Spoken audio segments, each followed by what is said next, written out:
Bien, chers frères, il faut tirer quelques leçons du martyre de Saint-Barthélemy.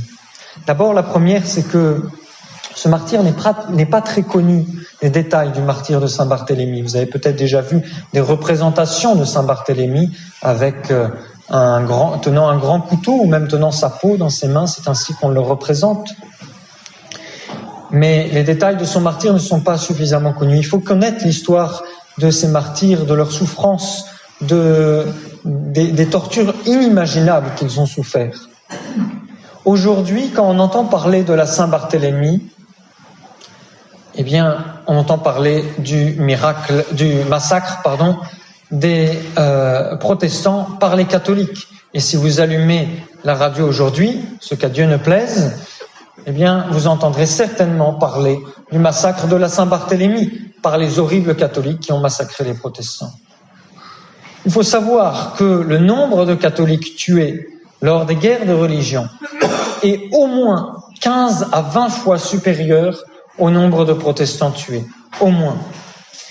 Il y a eu, le jour de la Saint-Barthélemy, au maximum 2000 protestants tués aux alentours de Paris. Et ce qu'il faut bien comprendre, c'est que ça n'a pas vraiment été pour un motif religieux à la base, mais un motif politique.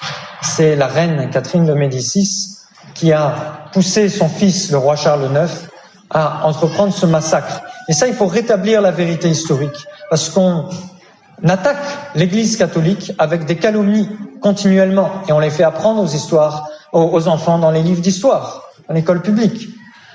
Le massacre de la Saint-Barthélemy est un massacre politique à la base, parce que les protestants étaient une menace pour le royaume de France. Et les guerres de religion qui ont suivi en sont la preuve. Ils ont véritablement mis en danger la sécurité du royaume. Et les guerres civiles qu'ils ont causées ont causé un tort terrible à la France. Un tort vraiment terrible. En comparaison des 2000 protestants qui ont malheureusement été massacrés ce jour-là, attention, on ne dit pas que c'est une bonne chose, mais il y a 8860 minimum, vraiment au minimum, 8860 ecclésiastiques, prêtres et frères qui ont été massacrés par les protestants dans des tortures les plus inimaginables. Et il faut connaître un petit peu cela. Même en passant sur les détails les plus scabreux, les protestants ont fait des choses pires encore qu'à Saint-Barthélemy, en arrachant les entrailles, en faisant manger des animaux dans le ventre des prêtres et des religieux, en leur coupant les mains doigt par doigt, en les clouant au crucifix et en les flagellant dessus, en enroulant les entrailles sur des bâtons, etc. Des choses véritablement horribles, avec une cruauté ignoble. En Vendée, il y a eu de grands massacres également. On pense au massacre des colonnes infernales, mais les protestants avaient fait la même chose au XVIe siècle. Au Sable d'Olonne, par exemple, il y a eu 400 catholiques qui ont été massacrés par les protestants. C'est vraiment cette haine infernale contre le catholicisme qui s'est montrée par les massacres, mais également par l'iconoclasme. Quand vous voyez sur les cathédrales les statues sans tête ou sans bras, tout ça, c'est l'œuvre du protestantisme. Une dame m'interrogeait une fois devant la cathédrale de Bourges, mais pourquoi est-ce que ces statues, elles sont coupées ? On n'enseigne pas que le protestantisme a fait des ravages. Il a détruit des centaines et des centaines, sans exagérer, des centaines et des centaines d'églises.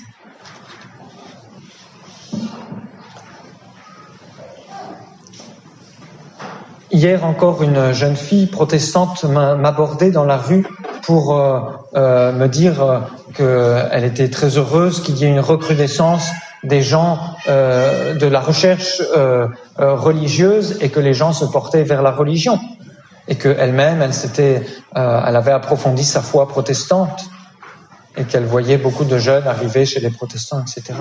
Mais le protestantisme est basé sur ces massacres, sur le péché originel, je voudrais dire, de la révolte de Luther et de ces atrocités commises par les protestants. Les catholiques, au contraire, sont basés sur le massacre qu'on a fait d'eux, qu'ils ont supporté vaillamment pour la gloire du Christ, pas qu'ils ont massacré les autres. C'est là la grande différence.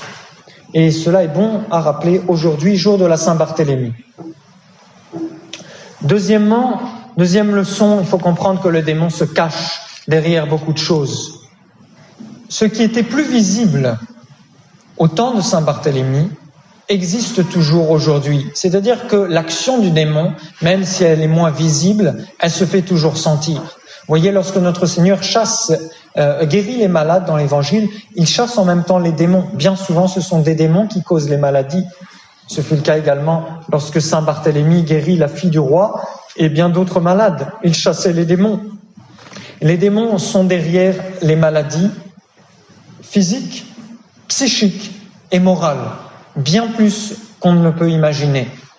Ça ne veut pas dire qu'il ne faut pas prendre les moyens naturels pour combattre ces maladies, parce que le démon se greffe sur des défauts naturels, qu'ils soient physiques, psychiques ou moraux. Et donc, il faut invoquer l'aide des saints, il faut réciter le petit exorcisme pour repousser l'action du démon. L'hymne des apôtres dit « Puisqu'à vos ordres sans tarder la maladie et la santé obéissent, guérissez nos âmes languissantes, augmentez en nous les vertus. » On invoque Saint Barthélemy particulièrement pour les maladies des enfants. En plus d'être le patron des bouchers et des tanneurs, puisqu'on lui a découpé la peau, eh bien Saint Barthélemy est le guérisseur des enfants qui sont atteints, principalement des enfants qui sont atteints de maladies nerveuses. Si vos enfants ont des problèmes de concentration, bien priez Saint Barthélemy.